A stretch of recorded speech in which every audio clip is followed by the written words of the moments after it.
దేవుని వాక్యము వినాలి. దేవుని వాక్యము వింటేనే నీకేం కలుగుద్ది?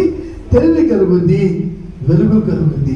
ఆ వెలుగులో, ఆ తెలుగులో నీ జీవితాన్ని కట్టుకోవచ్చు, నీ కుటుంబాన్ని కట్టుకోవచ్చు, నీ భర్తను కట్టుకోవచ్చు, నీ భార్యను కట్టుకోవచ్చు, నీ బిడ్డను బాగు చేసుకోవచ్చు.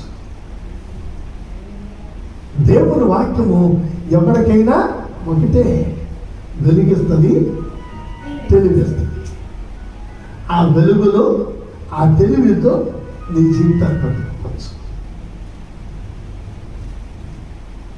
ఆ దేవుని యొక్క మాటనే వెలుగు ద్వారా, దేవుని మాటని తెలివి ద్వారా ఏమేం జయించింది? ముసింది, మరణం పారిపోయింది, కరువు పారిపోయింది, భయం పారిపోయింది.